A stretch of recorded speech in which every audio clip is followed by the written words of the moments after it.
All right, Greenleaf fans, I know this video is, well, going on 2 weeks late. I'm honestly not expecting this video to get more than 500 views, if that, but at the same time, I just sat down, I watched episode 5 Unwanted and episode 6 The Stranger back to back, so I'm officially caught up with Greenleaf. I'm recording this video at 3:45 a.m., so hopefully this episode 6 episode review, and then the trailer breakdown, and maybe even a couple of theories will be up on the channel before tonight's new episode, episode 7. So, off the cuff, I think that episode 5 wasn't as good as episode 6. I think that Unwanted, 8 out of 10, it was. Greenleaf is one of these shows, and I was thinking about it when I was watching both episodes. The first like 10 minutes seemed to fly by. It's like, oh wow, a lot of stuff has happened. But then I look at the clock, on the episode, thinking that it's almost over, but then I'm only at the 25-minute mark, so it's kind of slow. But a lot of things happen. Looking over my notes, a lot more seemed to happen in episode 5 than 6. But going into Unwanted, we have Charity playing with her son, talking about how she's going to be preaching on Sundays, and Grace confronts her about the voicemail that she left Noah that Isabel caught wind of, and then that ended in their marriage being split and him coming back to Memphis. Now, basically, Charity did make a good point, saying that I don't think my one voice message was enough to break up a marriage. Obviously, there were some other things going on. Not to mention, is there a secret that you're keeping? And to be honest, I thought Grace was going to pop her in the face right there, but she did make a good point. I mean, Grace is literally projecting her anger of her secrets on Charity. I'm not saying that Charity was right for what she did, because I remember in my episode review for episode 4, that was probably one of the cringiest voicemails I ever seen. And I'm not going to lie. I felt the same kind of nervous way, when you message a girl on Facebook for the first time, or, text her, whatever the situation is. But dang, that was bad. But we have Charity watching a sermon, eating those cookies, the ones that come in at 10 that your grandma has everything else in, like sewing equipment and whatnot, aside from any kind of cookies. And she's obviously feeling some type of way. Grace is about to message AJ, but she doesn't. Jacob is praying for God to lead him in the right direction for the day, as well as feeling, thankful for having a rejuvenated mission to help the homeless and those in need. And thinking back at the beginning of the episode, that prayer, oh boy, oh boy. Then we have Carissa and May going at, pretty much greeting each other, but really it's about her wanting May to give her the furniture for her and Jacob move out to the new house. But May confronts her about the last time she did that and having to leave the furniture behind from their last house that some Nigerian sold on eBay. And, they pretty much go back and forth about that. But Corinne and Bishop show up talking about converting his sermons from tape to a hard drive, and the fact that he still wants to preach that one Sunday in Atlanta, and May obviously isn't having it. Charity's talking with Carlton about the fact that she feels like she's going to hell, and obviously feeling guilty over Noah's marriage falling apart. Once again, I'm not saying I agree with what Charity did, but yeah, it's definitely not her fault. It's pretty much like she kind of tipped over the first domino and then everything else fell apart, because if I remember correctly, Noah told Grace that Isabel heard the voicemail, assumed, I was down there to see you, and then at that point I just told her the entire truth about me, you, and AJ, and that's when the marriage pretty much fell apart. So Charity played a role, but she wasn't the leading actress, if you will. But after that, we have Grace and Phil talking, pretty much wants Jacob to let go of the homeless program on the church because it's not on the agenda. Then we have AJ in her office, and AJ being AJ needs money. That seems to be the only reason he shows up. Grace pretty much, to not sound rude and not knowing how to not say it in a rude way, saying that, hey, you shouldn't show up here anymore. And it's like, are you going to give me the money or not? And, he's pretty much talking about how finding a job isn't easy and thanks her for the money. Phil comes in saying that, hey, your lawyer's here to see you, while trying to figure out who AJ is, just by kind of, looking him up and down, trying to figure out what's going on between him and Grace. And let's see here. Yeah, he actually has to go through the fire door. Okay, so Nikki calls Zora about Dante's all-day party to celebrate. And then we have Grace and her lawyer talking. Pretty much Bishop's IRS problems are all over. But also she asked about hopefully helping AJ get back on his feet to find a job, which we see later in the episode. Charity sees Phil. And pretty much, Phil's like, hey, can you let me know about that boy with the dreads that was with Grace? And Charity doesn't want to feel any pain, regret, or guilt in order to get the AP position and tells Phil that she's through. Then she leaves. Then we have Bishop and May talking. We have Carissa. It's pretty much about the furniture. Pretty much May doesn't want Jacob to leave the house and doesn't want Bishop to preach in Atlanta. So it's almost an exchange where, hey, you don't preach, she gets the furniture. But Bishop decides he wants to preach and leaves. After that, we have Harmony and Hope. I believe Bob sent May an email inviting her to speak at a women's conference in D.C. next year, if I'm not mistaken.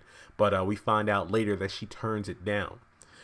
We also have AJ talking with the lawyer, but he ends up leaving. And honestly, this was one of the better scenes of the episode. And I've seen mixed reviews on the actor portraying AJ, but in this scene, just, his body language, you can tell that he was definitely going through it mentally emotionally, because it's something to hear all these people that you don't even know and they don't know who you are talk about how wonderful Grace is, how much of a saint she is, and how much of a good person she is.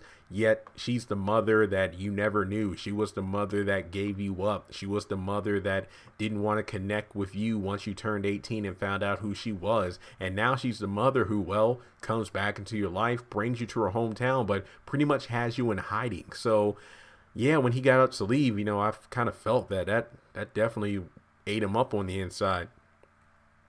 Then we have Zora at Dante's party, and he's getting a bit too drunk, which we'll get back to very soon. Phil calls Charity about the dinner.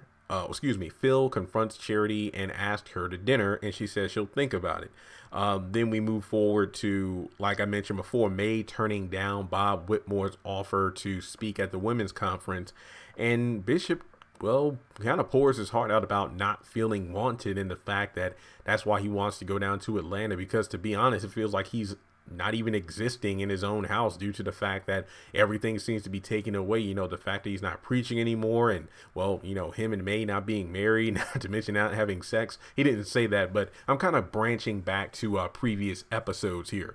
But also, she brings up Mavis and Rochelle. But then Bishop is like, well, not once have I ever brought up Lionel. And they pretty much have a falling out there. Jacob is at a board meeting at the church about the whole homeless program, and it gets multiple calls from Zora and has to leave because of the fact that she keeps calling, letting him know that, okay, this isn't something that I can brush off due to the fact that she's calling multiple times. But when he leaves, it turns out that he actually won the vote. Phil congratulated Grace on that. And going to the party, it looks like Dante is out of control, has Confederate flags, going to burn it up. And it gets crazy. So we have Aaron calling Grace about, that's the name of the lawyer. I apologize. I didn't mention that before. AJ left the meeting and didn't come back. And then we have Jacob coming down to kind of get Dante under control. It looks like a couple of his white teammates come to say, come on, man, are we really doing this? Come on, put the flag down. And just because of the fact that, look, you want to do what you want to do and all this stuff, but try not to do it while we're trying to go for a championship, because if Dante's, s'mores act, if you will, goes viral, then that's not going to be a good look for the team. Then a fight breaks out. Jacob tries to break it up, but remember, everybody's taking photos and videos. It gets insane. From there, we have AJ being confronted by Grace. And like I said before, this is one of my favorite scenes of the episode, and that will be continued on into next episode as well, episode 6. But, AJ is, well, feeling like he isn't good enough in a way, just because of the fact that he doesn't trust Grace and the fact that everybody's talking about how wonderful she is, but she has yet to really prove it to him. And after that, let's see. AJ's pretty much done with her, saying that, hey, if anybody asks me who I am, I'm going to tell them. And then we get to, and I'm almost done here. I can't believe I'm speeding through the notes because a lot of stuff happens. Charity and Phil have a dinner. Pretty much, Bob's speeches, the books, the sermons, that's all Phil. That's all Phil. Bishop is looking over his old sermons. Then we have Carissa and and here's another good part of the episode. Carissa and May confront each other, and Carissa's talking about how May never liked her. She wanted to be liked by her, but it never happened. And she pretty much says, "Hey, I had a letter, but I want to tell you to your face, everything that's happening is your fault." And she gets slapped for it. And Bishop, I don't know how, but he has a knack for coming in at just the wrong moment, and everything is peaceful between the two, and says he's not going to Atlanta. And him and May kind of console each other. He's kind of confused about what's going on, but he happened to come in at the right time, because after everything that happened with Carissa, yeah, May kind of needed a moment where she was right, if you will. Then we have Charity reading over Bob's book, aka Phil's book, and Carissa and Jacob are talking, and it looks like, hey, you know what? I got fired from the Red Devils due to what happened with Dante, so that house, we're going to have to wait on it. And then at the end of the episode, Grace is talking with May, saying that my son, and that's the end of that. But overall, guys, Unwanted, pretty decent episode. 8 out of 10 is a solid score. I felt like it was a lot slower than episode 6, but like I said, I'll talk about that when I get to that episode review. But as always, I've already said I'm sorry enough in various videos, because Tyler Perry was the hot topic over the past couple weeks. The video I did about Amanda Clayton being pregnant has already hit over 25,000 views. I haven't hit a video with that many views in a while, and I needed that boost. So if you could do me a favor and give this video a thumbs up and hit the subscribe button. It looks like we're on pace to hit 93,000 subscribers, hopefully by maybe before this time next week. We'll have to wait and see. But as always, thank you for the support. I'm sorry for this video being late, but just know up front, we got the Oval and Sisters premiering on BET next Wednesday. So hopefully I can get my Greenleaf stuff out on time, because when the Oval and Sisters come out, I gotta be in top form. Those shows are coming on BET, a network a lot of people have, so I gotta make sure I do my videos ASAP on that. But let me know your thoughts on episode 5, Unwanted. What was your favorite part? Are there any cool quotes that you want to leave in the comment section? And I will talk to you all soon. And as always, make sure you follow me on social media, and yeah, I'll catch you in the next Greenleaf video.